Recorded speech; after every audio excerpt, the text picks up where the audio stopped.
स्वाती मांढरे ब्लॉगमध्ये आपलं स्वागत आहे. आणि आज सकाळी छानपैकी असं ऊन पडलेलं आहे. 4-5 दिवस झाले पाऊस होता आणि आज छानपैकी असं ऊन पडले. तर आणि आपलं गार्डन देखील बघा मस्तपैकी अशी फुलं उमललेली आहेत आणि अगदी टवटवीत झालेली आहेत सगळी फुलं नाही का. तर चला आपल्याला आज छान रेसिपी करायची आहे, ते म्हणजे वांग्याची भाजी तुमच्या संग शेअर करते मी. तर व्हिडिओ कुठे स्किप करू नका.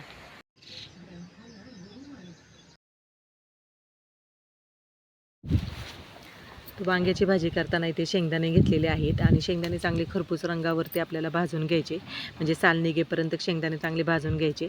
आणि ते वाटण काढलं होतं मी, नाही का, कोथिंबीर, लसूण, आलं, खोबरं आणि कोथिंबीर घेतली होती. तर बारीक मिक्सरला आता फिरून घेतली आणि ते वांगी घेतली होती. वांगी ना चांगली अशी काटेरी वांगी पाहून घ्यायची आणि जास्त मोठी पण नाही वांगी आणायची, मिडियम साईजमध्ये वांगी आणायची आणि काटेरी पाहून आणायची, म्हणजे वांगी ही चवीला चांगली लागतात. तर वांगे म्हणजे काटेरी आणायची, परंतु ना वांगे कट करताना, भाजी करताना ते काटेना काढून टाकायचे, किंवा म्हणजे नाही का असे घशामध्ये लागतात काही काही. त्यामुळे वांगे कट करताना ना ते काटे देखील काढून घ्यायचे आणि पाण्यामध्ये ठेवायचे, म्हणजे वांगीना काळसर पडत नाहीत. आता आपलं वाटण इथे तयार झालेलं आहे आणि जो साठवणुकीचा मसाला आहे ना तो टाकलेला आहे. चवीनुसार घ्यायचा, कोणताही मसाला तुम्ही घेऊ शकता, परंतु एकदम वर्षभराचा मसाला मी तयार करून ठेवत असते आणि चवीनुसार यामध्ये मीठ टाकलेलं आहे. आता सर्व मसाला एकजीव करून घेऊया. म्हणजे असं आता फोडी केल्यात ना त्याच्या आधी ना मसाला भरायच्या आधी चिमूटभर मीठ टाकून घ्यायचं, म्हणजे वांगणा चवीला छान लागतं. तर मी आधीच भरून ठेवलेलं होतं. आता यामध्ये गच्चन असा दाबून मसाला भरून घ्यायचा आणि आपल्याला जास्त वांगणा लपतपीतच, म्हणजे बराचसा नाही करायचा, लपतपीतच करायचं आहे. त्याच्यामुळे ना असं दाबून दाबून व्यवस्थित मसाला भरून घ्यायचा. तर गॅसवरती ना मी कढई पण ठेवलेली आहे. आता कढईमध्ये तेल टाकून घेते आणि तेल चांगलं गरम झालं की मग त्यामध्ये ना कढीपत्ता टाकून घ्यायचा फोडणीसाठी आणि थोडीशी हळद आणि थोडंसं पुन्हा जे वर्षभरीचा म्हणजे साठवणीचा मसाला असतो ना तो टाकायचा. अगदी चिमूटभरच टाकायचा, जास्त नाही टाकायचा. त्याच्यामुळे ना रश्श्यामध्ये चव छान येते. तर तुम्ही नक्कीच असं वांगं करून पहा, खूप छान लागतं चवीला. तर यामध्ये सर्व वांगे आता टाकून घ्यायची आणि वांगे ना चांगले 5 मिनटं मीडियम गॅसवरती परतून घ्यायची, म्हणजे वांगी ना चांगली परतली गेली ना की मग वाफेवरतीच ना चांगली शिजली जातात. आणि जो राहिलेला मसाला होता ना त्यामध्ये आता पाणी टाकून घेतलं आणि मिक्स करून घेतलं आणि आपली वांगी देखील इथे चांगली वाफवली गेली आहे. तर अशा पद्धतीमध्ये तुम्ही नक्कीच भाजी करून पहा, खूप छान होते चवीला. तर आता सर्व पाणी आपण टाकून घेऊया, वाटणाचं पाणी आणि मसाल्याचं पाणी.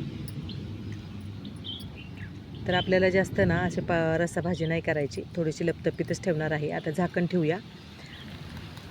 तो गोजरीचा डबा देखील करायचा होता, त्याच्यामुळे ना मी ते चपात्या लाटायला घेतले होते आणि भाजी दुसरीकडे ठेवली आणि म्हटलं पटकन चपात्या करून घ्यावी, कारण की त्याच्या वेण्या वगैरे देखील घालायचे असतात. तर मग इथे ना भाजी देखील आपली चांगली वाफवली ती पहा. जास्त रस्सा भाजी पण नाही केली, लपतपीत भाजी ना वांग्याची छान लागते.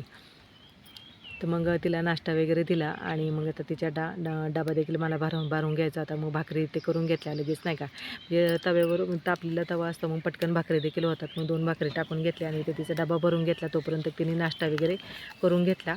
आणि आज आम्ही ना आंबे आणले होते, म्हणजे काल बाजार होता तर मग बाजारातून भाजी वगैरे आणली होती, मग आंबे देखील आणलेले होते. आता खरं तर आंबे पाऊस झाल्यावर ते खात नाही, परंतु आणले होते नाही का थोडेसे आंबे. तर मग छानपैकी असा रस केला होता आणि मग तिच्या वेण्या घालायला घेतले होते. तिने वेण्या सोडल्या होत्या, तर छानपैकी अशी कर्ली केस झाली होती नाही का, ती तिला खूप आवडली आणि मग तिच्या वेण्या वगैरे घालून दिल्या आणि मग ती शाळेत गेली.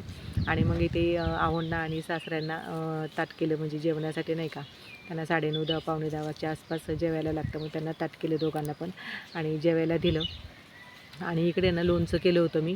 तर गुजरीला ना असं बाहेर विकतचं जसं लोणचं असतं ना तसं खायचं होतं, मग ते थोडंसं ना असं 10-12 कैऱ्यांचं केलं होतं. मग आता त्याने मुरलं होतं चांगलं, मग आता बरणीमध्ये भरून ठेवलं आणि वरून थोडंसं ना मीठ टाकायचं, म्हणजे चांगलं टिकलं जातं लोणचं. आणि मग सर्व मसाला खार राहिला होता पातेल्याला, मग चपातीला लावून घेतलं, म्हणलं जेवण करते वेळेस खायला होईल ना म्हणून. आणि मग वाया पण जात नाही, नाही का. मग कपडे वगैरे वाळत घालताना इथे पाहू शकता मुंग्यांनी छानपैकी असं घर केलं होतं. आता पाऊस काळा चालू होणार ना, तर त्यांना पण घर पाहिजे नाही का. तर छानपैकी असं घर तयार झालं होतं त्यांचं करायचं. आणि इथे किचन वाटा वगैरे सगळा क्लीन केला, कारण की जेवायच्या आधी ना किचन वाटा वगैरे असा क्लीन केला ना की मग नाही का जेवण करताना पण छान वाटतं. असं नाही का सगळीकडे पसारा असला की मग नको वाटतं. मग किचन वाटा सगळा क्लीन केला आणि गवती चहा मला थोडासा कट करून उन्हामध्ये सुकवायचा होता चहासाठी, तसं लावलं आहे. आता पावसाळ्यामध्ये फुटेल. तर या ताईनं जेवायला आता सगळं काम झालेलं आहे आणि आता जेवण करायला घेतले मी. तर मस्तपैकी आपण सकाळी वांग्याची भाजी केलेली आहे आणि सोबत ना लोणच्याची चपाती आहे. तर या जेवायला सगळ्यांनी.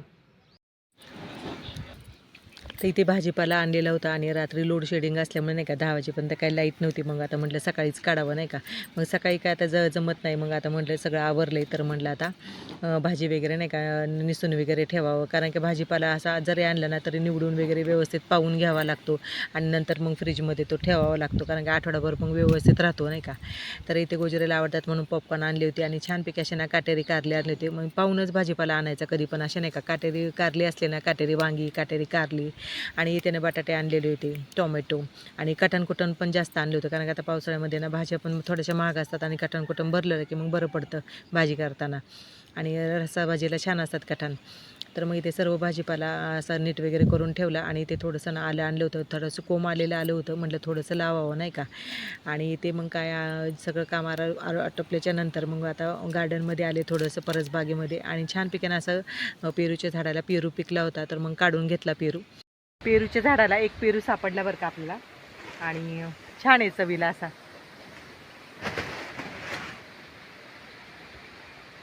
बघा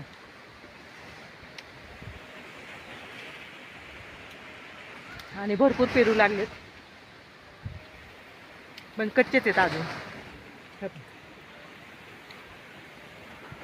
आणि भरपूर मोठं असं झाड झाले बघा. आणि स्वतःच्या बागेतली फळं खायला आनंद हा वेगळाच असतो नाही का. तर बागेत आल्यावर ते खूप करमतं आणि दुपारचा जरी कंटाळा वगैरे आला ना तरी एक चक्कर जरी इकडे मारली ना खूप प्रसन्न वाटतं आणि मन रमून जातं. आता सगळं काम आवरल्याच्या नंतर बागेमध्ये आलेली आहे. तर चला भेटूया अशाच एका नवीन व्हिडिओमध्ये. व्हिडिओ पूर्ण पाहिल्याबद्दल मनापासून धन्यवाद. आणि आजचा व्हिडिओ जर तुम्हाला आवडला असेल तर जास्तीत जास्त शेअर करा, लाईक करा आणि सबस्क्राईब करायला विसरू नका.